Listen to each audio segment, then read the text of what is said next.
947 million square feet of strip centers, a huge percentage of these strip centers that have vacancy.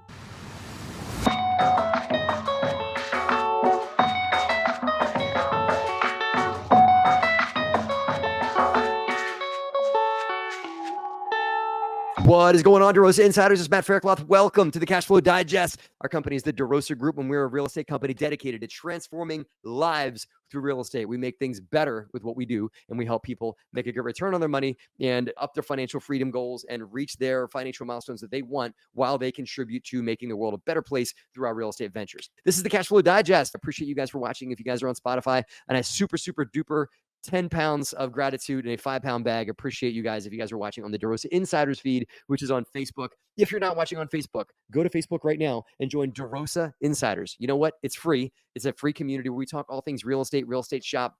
And even better, this show is broadcast every Friday at noon Eastern on the DeRosa Insiders channel. You guys get to ask questions of our guest, talk shop with me, anything you guys want by being a part of the DeRosa Insiders community, among other cool stuff. Going to change gears a bit here to talk a bit about strip centers and to talk about the world of commercial real estate, right? There's so much real estate in the world that if you look at it, that was built to be one thing and is now another thing, right? We own 2 buildings right now. DeRosa Group owns 2 properties that used to be a factory. One of them used to be a factory, then it was a flea market, and now it's an apartment building, right? If you look at real estate over a long period of time, over like a 10, 15-year period of time, sure, it probably was built to be this thing, and it's now this thing for that.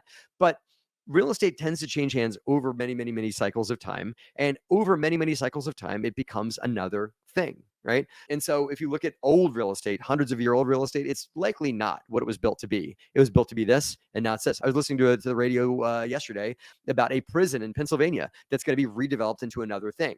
And so today's conversation is about an initiative and data that's been pulled down on the 947 million square feet of strip centers, not big, large living centers, little strip centers. These are strip malls where you might find your barbershop, where you might find local clothing stores or a small little vitamin shop or maybe a small bodega or a small drugstore or something like that. Something that was maybe built in the 60s, 70s, 80s, maybe in the 90s, somewhere in there. But there's a huge percentage of these strip centers that have vacancy, right? And there's 947 million square feet of it in the United States.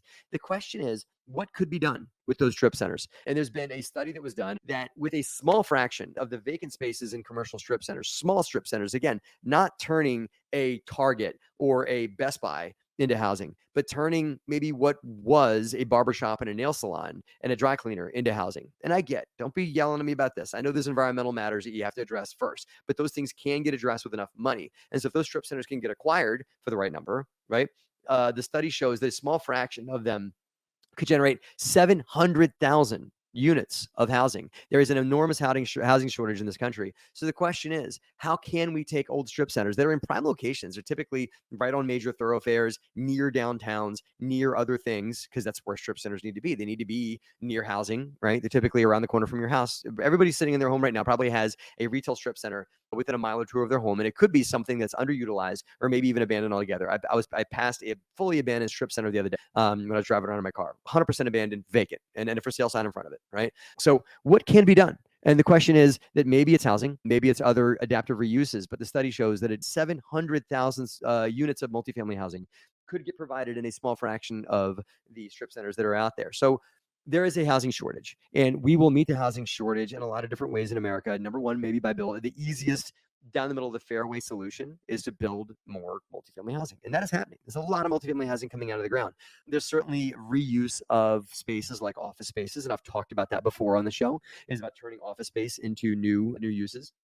And there's even more creative off the wall suggestions, like this article says, in turning strip centers. Now you ask a question like, well, does somebody want to go live in something that used to be a barbershop because it's going to be right on the highway? It's going to have a lot of those things going on. Well, guys, get creative. I'll give you a quick idea. Maybe you turn the parking lot in front of that strip center into a yard, and the back of the property where there was a service entrance in the back turns into the parking for the resident, for the tenant, right? Maybe there's other adaptive uses you could do. Eric Platter here, abandoned Kmart's turned into self-storage. There is a developer right now. I've met this person. I met him at Best Evercon a few years ago. He's turned 4 or 5 Kmart's into drive-in self-storage, meaning like you drive your car into what was a Kmart, and you go drive up right to your unit of self-storage. unpack your old stuff and your storage stuff that you don't need for today, but you need for later into your storage unit. Get back in your car and drive out. And these are temperature controlled drive-in, drive-out centers that used to be Kmart's, right? There is a major shift happening in American real estate, and there is going to be billions, maybe even trillions of dollars of profit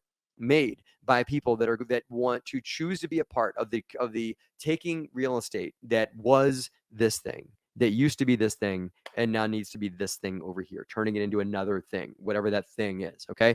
Seed is planted, guys. Guys, listen to next week's show. We're going to be talking about how there is billions with a capital B and in the tens of billions that just got released that could be a low interest loan that you guys could use to do adaptive reuse in your industry. So if you guys are watching the recording of this or watching live, I'm going to tease you now. Watch next week's episode of the Cash Flow Digest, because we're going to be reporting on a new program that's out there that could be putting billions of dollars into the adaptive reuse ventures of turning things in America from one thing into another thing of real estate use. That's what we got for you in today's current event.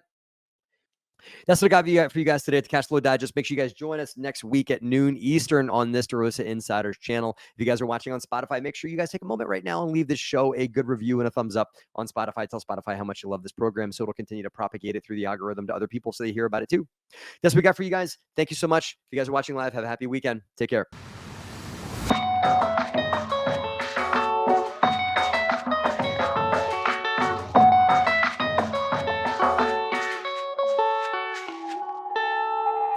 Hey guys, Matt Faircloth here. Thank you for listening again to the Cash Flow Digest. I really appreciate you guys doing that. If you guys want to hear more about what DeRosa Group has to offer, go to DeRosa Group, DeRosa Group.com, DeRosaGroup.com online. You can hear about all the great things that we offer from an educational standpoint and passive investment standpoint on our website. See you there. And if you guys want to join our online community, DeRosa Insiders on Facebook, where you can watch this program get recorded every Friday at noon Eastern, and you can come on as even a guest or ask questions on the show. We hope to see you guys on our online community, DeRosa Insiders. See you there.